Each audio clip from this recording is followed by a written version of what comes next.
નમસ્તે ખેડૂત મિત્રો, કિસાન સંવાદ ચેનલમાં હું સુરેશ ગાંગાણી આપનું હાર્દિક સ્વાગત કરું છું। ખેડૂત મિત્રો, એક નવી માહિતી અખબારના આધારે આપને આપું છું। તો શું છે નવી માહિતી તે આવો આગળ આ વિડીયોમાં જાણીએ। મહેસૂલ વિભાગ તૈયારી કરી રહ્યો છે। રજિસ્ટર ઓફિસે ધક્કા અને ભ્રષ્ટાચારમાંથી મુક્તિ અપાવશે। શું છે વિગત આવો જાણીએ। ગુજરાતમાં મિલકત ખરીદ વેચાણના દસ્તાવેજો ફેસલેસ કરવામાં આવશે। ઓનલાઈન અરજી બાદ ફેસલેસ સ્ક્રુટિની વિડીયો કોલિંગ દ્વારા જમીન મકાનની નોંધણી થશે। ગુજરાત સરકારના મહેસૂલ વિભાગે જમીન અને મિલકતના દસ્તાવેજની નોંધણી જે પ્રોપર્ટી રજિસ્ટ્રેશનની પ્રક્રિયા સંપૂર્ણપણે ફેસલેસ બનાવવાની દિશામાં મક્કમ પગલાં હાથ ધર્યા છે। સબ રજિસ્ટ્રાર કચેરીઓમાં થતો વચેટિયાનો જે ત્રાસ, વ્યાપક ભ્રષ્ટાચાર અને સમયની વિલંબના અટકાવવા માટે ટેકનોલોજીના માધ્યમથી આ નવી વ્યવસ્થા આગામી દિવસોમાં અમલી બનાવવા માટેની ગતિવિધિઓ હાથ ધરવામાં આવી છે।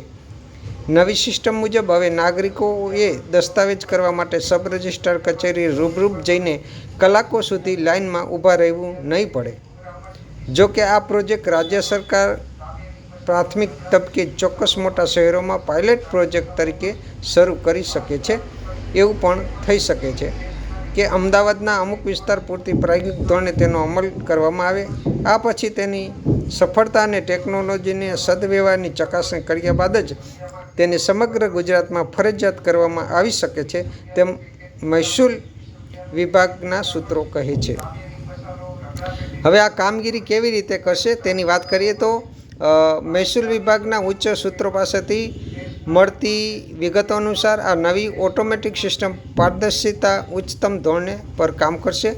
ઓનલાઈન અરજી અને દસ્તાવેજ અપલોડ, મિલકત લેનાર અને વેચનાર દસ્તાવેજની તમામ વિગતો, સ્ટેમ્પ ડ્યુટીની ચૂકવણી અને જરૂરી કાગળો ઓનલાઈન પોર્ટલ પર જ સબમિટ કરવાના રહેશે। અજાણ્યા અધિકારી દ્વારા ચકાસણી, ઓનલાઈન આવેલી અરજીઓ કોમ્પ્યુટર સોફ્ટવેર દ્વારા રેન્ડમી કોઈપણ જિલ્લાના ચકાસણી અધિકારી પાસે જશે।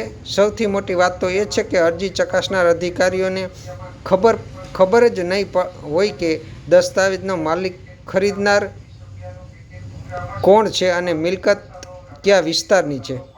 આનાથી વગદાર લોકોની ભલામણો કે લાંચ રૂશ્વતની શક્યતાઓ સમૂળગી નષ્ટ થઈ જશે।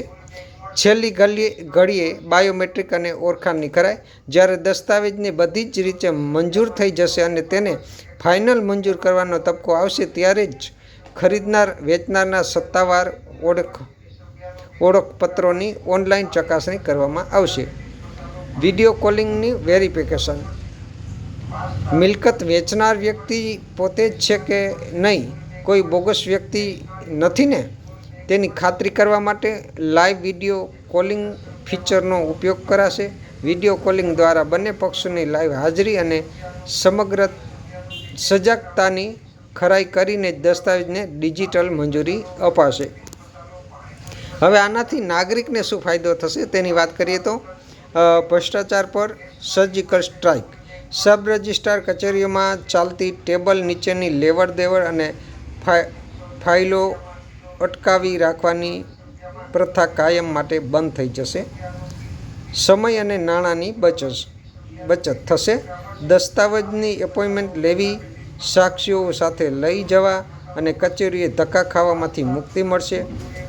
અરજી મંજૂર થતાં જ ડિજિટલ સાઇનવાળો દસ્તાવેજ ઓનલાઈન ડાઉનલોડ કરી શકાશે। ડુપ્લિકેશન અને છેતરપિંડી અટકશે। વિડીયો કોલિંગ અને ઓનલાઈન વેરિફિકેશનને કારણે ખોટા પાવર ઓફ એટર્ની ઊભા કરી જમીન હડપવા લેવાના કૌભાંડ પર બ્રેક લાગશે। તો આ હતી માહિતી। તો ખેડૂત મિત્રો, આપને આ માહિતી કેવી લાગી તે કિસાન સમાજ ચેનલ બોક્સમાં કોમેન્ટ કરી અને જરૂર જણાવજો। વિડીયો સારો લાગ્યો હોય તો વિડીયોને શેર કરજો, કોમેન્ટ કરજો।